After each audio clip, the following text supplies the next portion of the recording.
Okay, I just got a request to put together a video explaining how Beaker works for anybody that wants to jump into it and try to make some changes.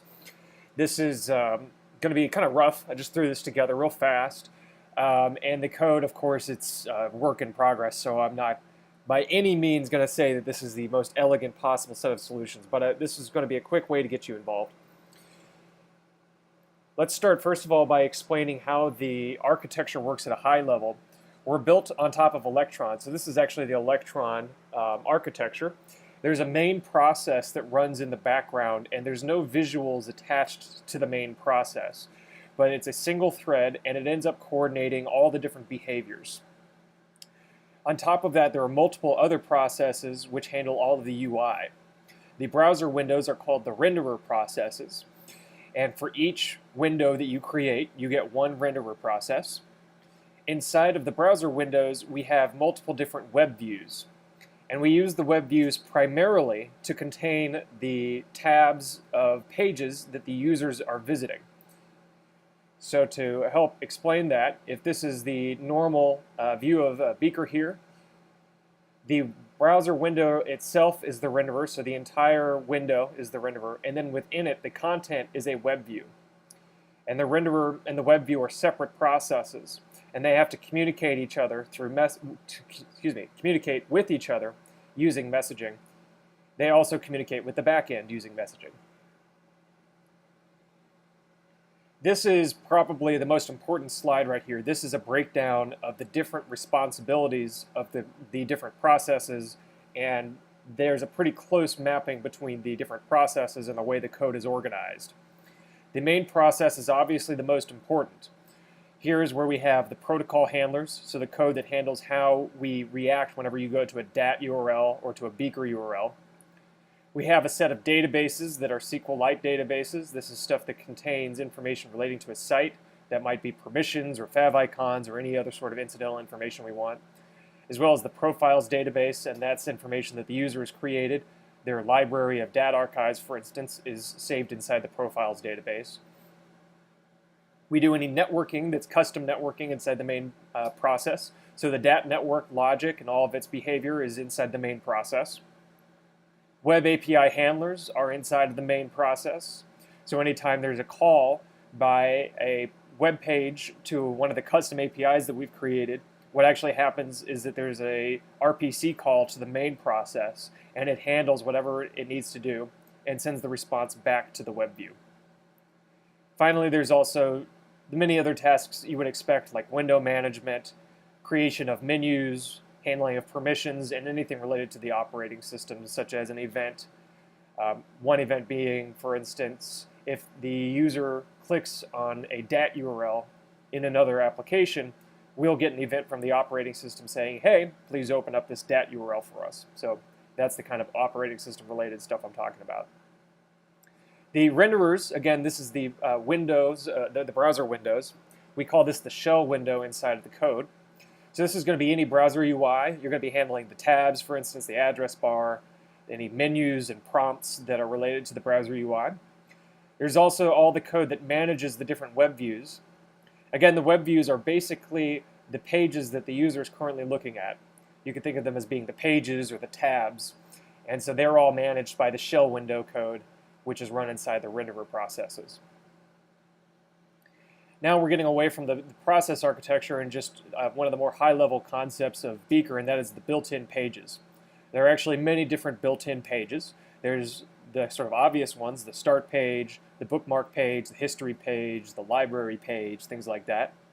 This also covers any UI that's inside of a modal. For instance, if you get to a website that does basic authentication and it needs a username and a password, that UI is a built-in page that gets put inside of a modal window.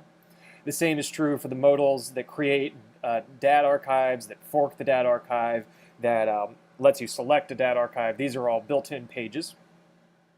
There's also a recent addition of the DAT sidebar, and that is a built-in page as well. Finally, there's one other major section, and that's the WebView Preload script. And this is a script that gets run inside of a web view. That's a page that the user has opened up inside the browser. This script gets run in a kind of special isolated environment that allows us to inject any web APIs. And then, so briefly, it has a privileged execution environment where it can actually get access to the web APIs. And we attach those web APIs to the window object, and then that special privileged environment disappears and just leaves behind the injected web APIs.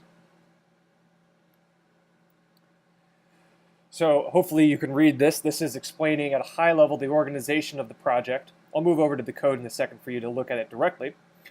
The most important folder is the app folder. This is what contains all of the actual runtime code. There's the assets folder where we just have some images and fonts that we serve. There's the background process. This is where all the main code goes. So the background process, background process maps to all this right here. There's the built-in pages folder, and that maps to this right here. There's the library folder. That's all sorts of shared code, stuff that doesn't fit into one of the individual sections.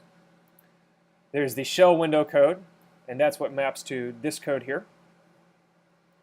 There's style sheets. This is where any CSS, whether it's in the shell window or a built-in page, that's where all the CSS goes. And then there's the WebView Preload folder, and that's maps to this right here. Outside of the apps folder, app folder, there's the tasks folder, and that's where all the build scripts live. And then there's also a tests folder for running automated tests. Real quick, let's jump over to the code to take a look at all this. Collapse some of these folders here. So here it is. As you can see, I actually left some of them out. So this is kind of the most important folders. Here we have the app folder. Here are the assets, so some of the fonts that we use, some of the images we have. Here's the background process. It breaks down into multiple other folders, so the databases here. The networking code for DAT. Protocols, this is the Beaker : / protocol, the Beaker - favicon protocol. This is kind of inside baseball here. And then here's the DAT protocol. Just for the heck of it, why don't we just scroll through this real quick? It's actually just internally programmed like a Node.js HTTPS request handler.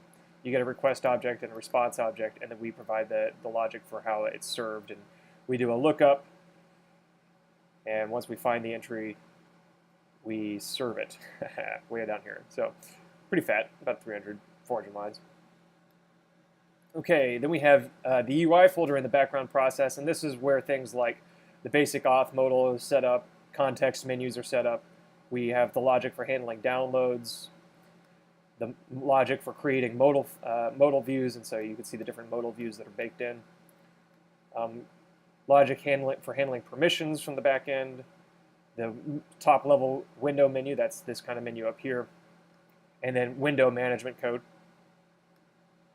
There's the Web APIs folder. This is where any exported Web API is defined. This one's obviously a big one because this is the DAT archive code. This is history and profiles. Some of these are purely internal. The history, the profiles, the bookmarks, the archives, these are internal APIs that are only exposed to sites that are served over the Beaker protocol. Finally, we have the browser.js. This is kind of the top level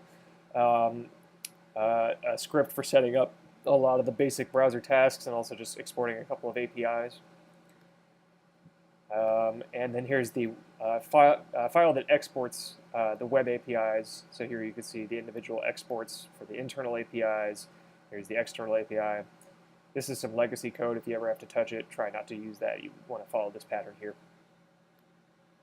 Okay, here we have the built-in pages folder. There's a .html for every built-in page. In addition, there is the views. There's going to be a views JavaScript file for every built-in page as well. This is where the actual main logic for each of these goes. I open a relatively simple one, the bookmarks, some legacy code using Co. This was written before async 08 was supported inside of Electron. But you see it's just really simple. It pulls the data from bookmarks API and then calls render and then does the rendering. We use Yo-Yo, which is kind of like React but using template tags instead of JSX. So pretty simple stuff. And then underneath the COM folder, we have individual components that are reusable within the views. So this is just, for instance, here's a files list, a way to render archive files. Here is a way to render the history of an archive, things like that. The build folder is where the views get built out to, so you don't need to mess with that directly. Here's the library folder. This is really just a total hodgepodge of code. There is some subdivisions inside of it.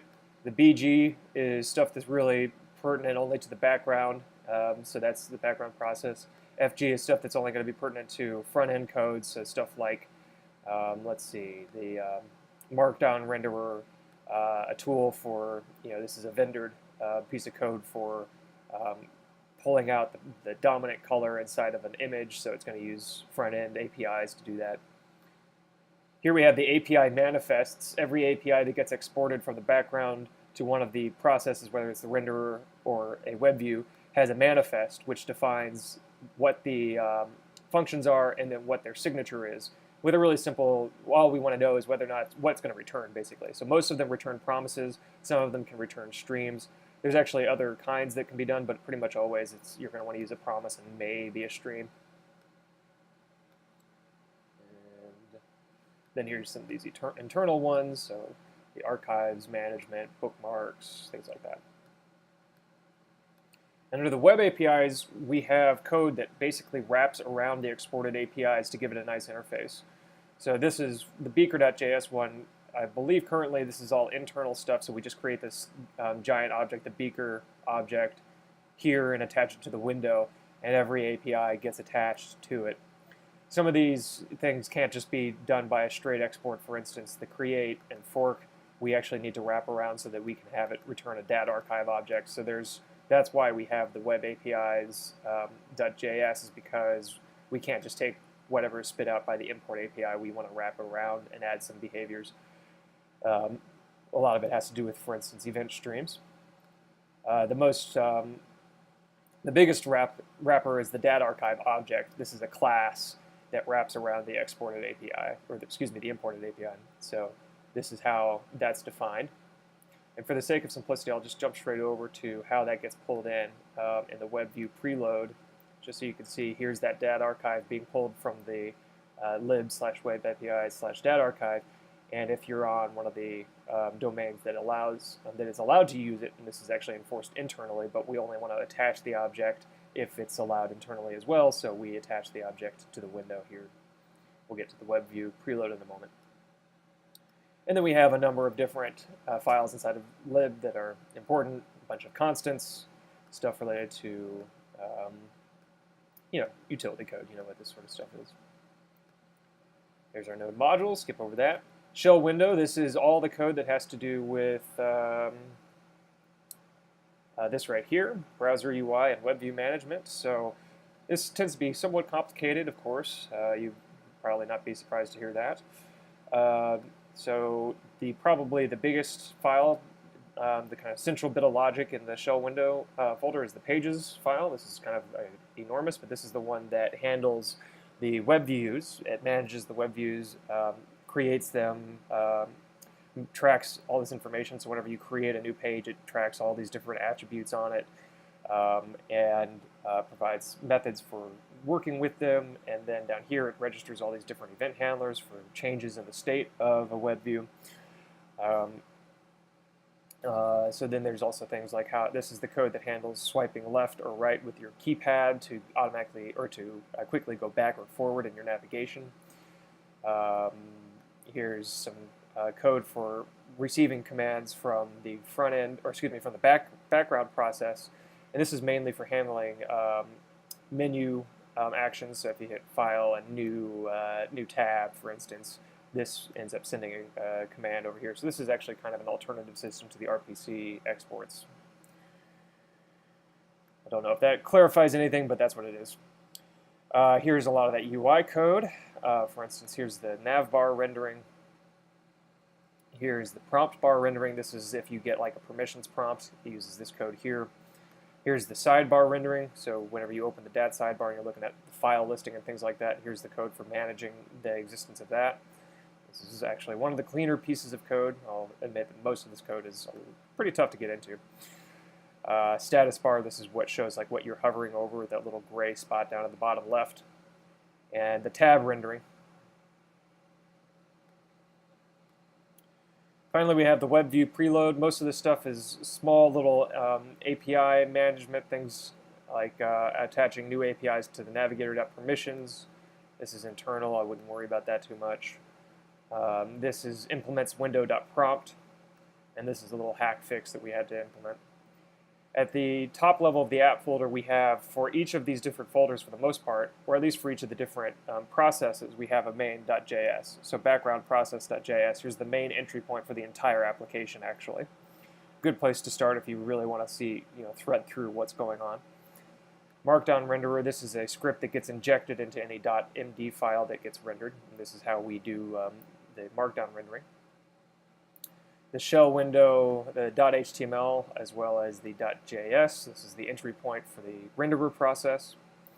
And then the WebView Preload .js, and this is the entry point for what we inject into every page that gets loaded. It's mainly how we set up the exported APIs, as well as handle some hacks. Finally, we have tasks. This is where all the building occurs, and tests. Okay, so let's just give a couple of examples to help you orient yourself. I'm going to go through 3 fairly common things that you might want to do. One is adding a new built-in page to the Beaker protocol. You're going to want to add the serving of the assets to beaker.js. That's the first task. Then you'll add a .html to the built-in pages folder. You'll add a .js to the views, and then you'll add a .less file to the style sheets / plug built-in pages. Let's just step briefly through that.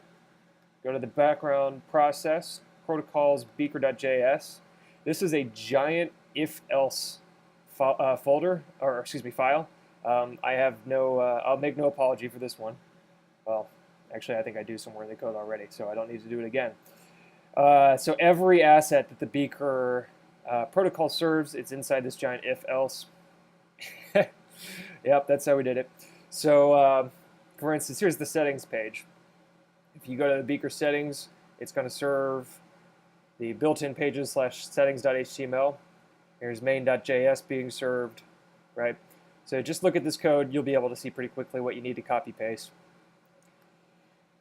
So then that's the starting point. Then you'd go to the built-in pages. You'd add that .html that you're going to serve. You'd add .js here. And then why don't I skip ahead to explain something about building. You would need to open up tasks / build / build.js. Find the JS and CSS build step and add your new code.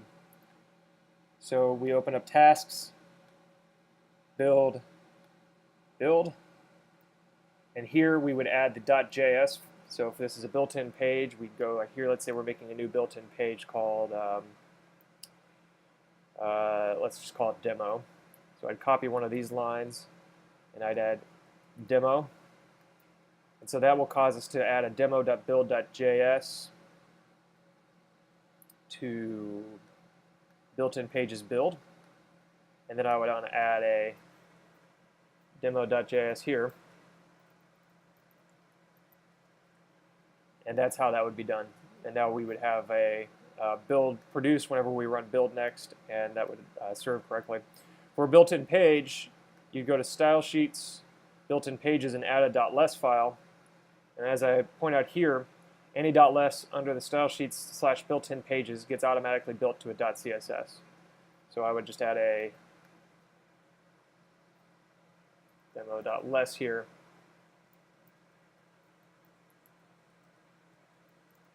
And this would cause a demo.css to get written to the built-in pages when you run the build.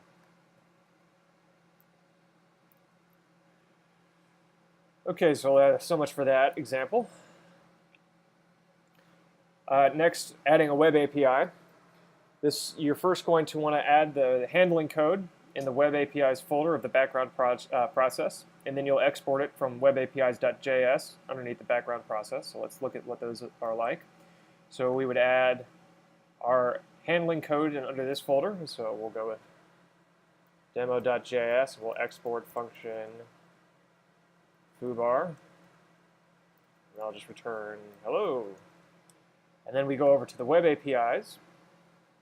Now we need to actually create a manifest. So this you go to /lib API manifest, and you'd add a manifest file to external or internal. So let's add demo.js here. Let's see, I believe it's export default that I want. Yep. And we named that foobar, so that's actually going to be promise. You pretty much always want it to be promise. And now we're going to go to webapis.js. We're going to grab the manifest.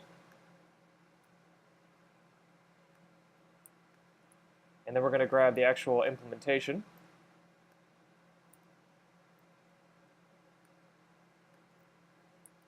And then we'll export it.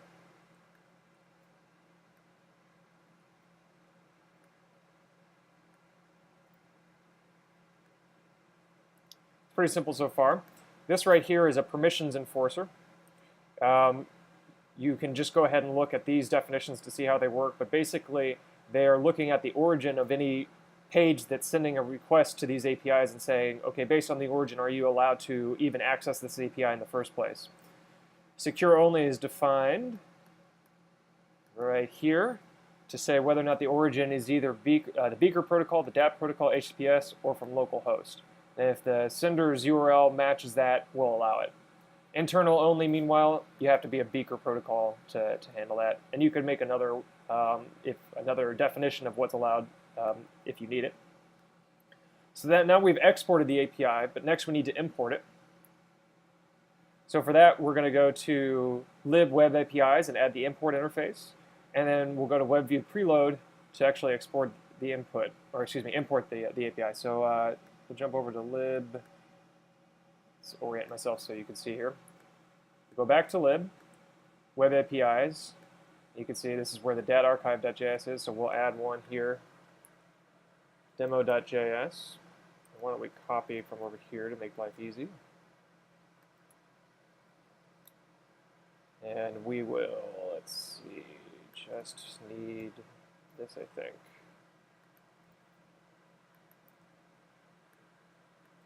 Oh, no, I'm missing the manifest import. So we import the manifest as well as the libraries for setting up the RPC interface. So here's our demo manifest. And we pass in errors so that if there ever is an error across the wire, we'll be able to form a well-constructed error object. I wouldn't worry too much about that. Export default. Let's do export. Yeah, let's just re-export the demo object in this case. And then finally, to wrap it all up, we go to WebView Preload. We import that API, and then we attach it to the window object. If we're in the right domain, so this is the same thing, saying it has to be the Beaker protocol, the DAP protocol, HTTPS protocol, or localhost on HTTP. And if it is, we'll attach this demo. And that, just like that, we have now added a new web API. The demo API will now be on every page that you visit. Okay, so much for the adding a web API. Finally, the last common task would be modifying the UI somehow. I'll do this pretty quickly. The thing you need to know is that the built-in pages, that's where you're going to be mostly editing under the views folder or the com folder. So this would be if you want to edit the start page or the library page or a modal of some kind, you'd go over to built-in pages. You'd find the relevant view. So let's take a look at the start page, for instance.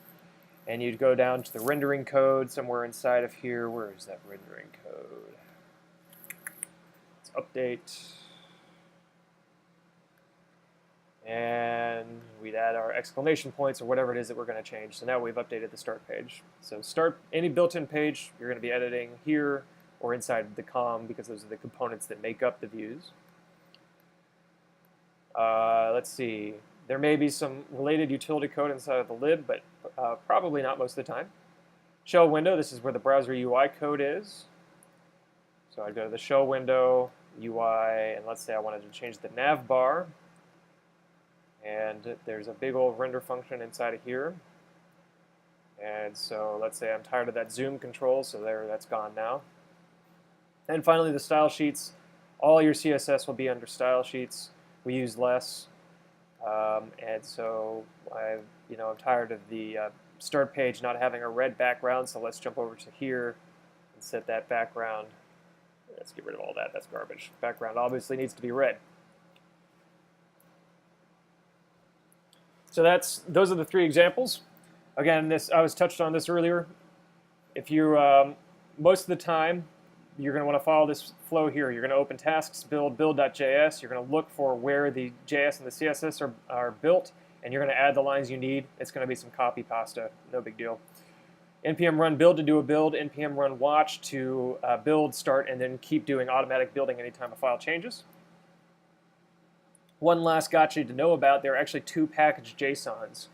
The top level package JSON, and then there's one under the app folder. You almost always want to use the app package.json. The reason for that split is that there's a lot of tooling that deals with actually just building the Electron output, but you don't want to include that tooling in the final binary. And so the top level package JSON is stuff like the Electron poll, any tooling for doing builds, all the gulp stuff. Whereas the package JSON under the app folder, this is where you would probably add the actual modules you want to use in the application, because this is what will get bundled with the app whenever you create the output. It's a little gotcha you got to know about. Okay, so that's it. I hope this was helpful. If you have any problems, you can reach out to us at the Beaker browser channel in Freenode, or you can talk to us in the issues. We're around all the time, and we will definitely help you out. So thanks for watching.